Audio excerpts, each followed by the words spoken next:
निवेदन करता हूं कि इसी तरह इस एकता को बनाए रखिए। पूरे देश की तरफ से, देश के आदिवासियों की तरफ से मैं आपके साथ में एक सॉलिडिटी दिखाना चाहता हूं कि पूरे देश के आदिवासी इस लड़ाई में आपके साथ खड़े हुए हैं। जिस दिन आप कहेंगे कि पूरे देश के आदिवासी हमारे साथ आए, पूरे देश के बुद्धिजीवी हमारे साथ आए, वो आपके साथ खड़े हुए हैं, हमेशा आपके साथ में आकर खड़े होने के लिए तैयार हैं। बस अब आप अपनी एकता को मत टूटने देना, इसी तरह से एकता बनाए रखना। ये सिर्फ 76 गांव की बात नहीं है, ये सही और गलत के बीच में चुनने का समय है। हमको सच के साथ खड़े होना है, हमें संघर्ष के साथ खड़े होना है, हमें अपनी विरासत के साथ खड़े होना है। जिन राज्यों में लोग विस्थापित हुए हैं वो शहरों में दिहाड़ी मजदूरी के अलावा कुछ नहीं कर पा रहे। उनको वादा किया अच्छी सड़कें बनेंगी, अच्छे स्कूल बनेंगे, अस्पताल बनेंगे, कॉलेज बनेंगे, कुछ नहीं बना। उन सड़कों पर सिर्फ उद्योगपतियों के ट्रक चलते हैं, पूरा झारखंड बर्बाद हो गया। हमारे यहाँ तो पहली इतनी बड़ी परियोजना है। उन सारी परियोजनाओं से, उन सारे आंदोलनों से हमको सीखने की जरूरत है।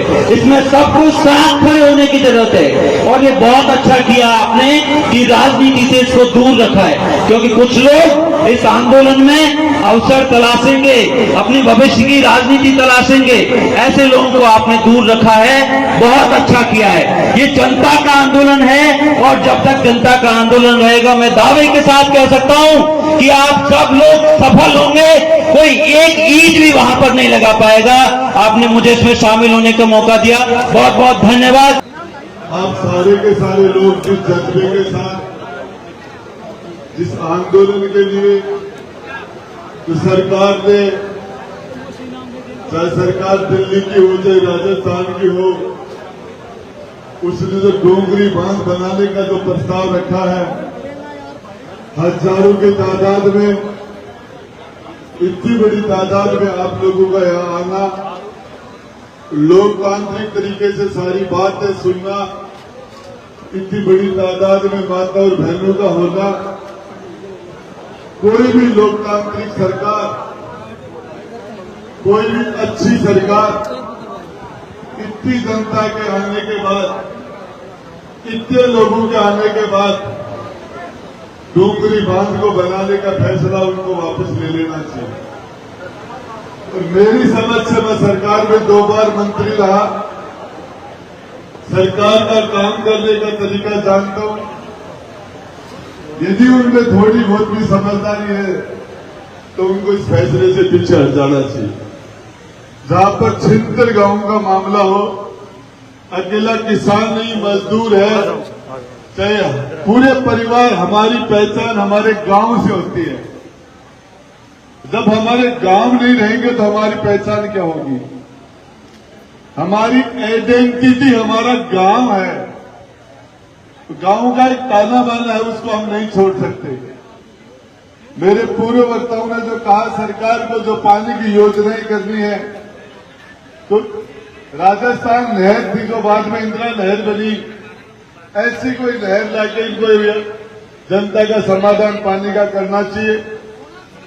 मैं आप सब लोगों को विश्वास दिलाना चाह रहा हूं, आपके सारे जनप्रतिनिधि, चाहे आप मंत्री हो, विधायक हो, वो लोग भी आपका विरोध देख के, आपकी नाराजगी देख के अपने विचार, अपने फैसले पर दोबारा विचार करेंगे।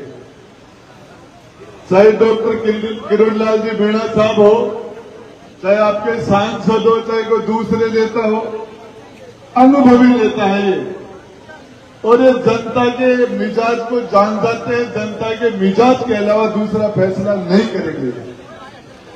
और ऐसा फैसला जो आपने इतनी बड़ी तादाद में, हजारों की तादाद में आके आपने ये उनको मैसेज दे दिया कि ये फैसला मत करो। मैं जहां तक समझता हूं, जो राज की रीति समझता हूं, और उसके समझ के आधार पर आपको बता रहा हूं कि ये डोंगरी बांध नहीं बनेगा, जिसके लिए हजारों लाखों लोग मरने के लिए, कटने के लिए तैयार हो, तो भावनात्मक रूप से जिस तरीके से जुड़े हो, वो ये जनता माँ बाप है।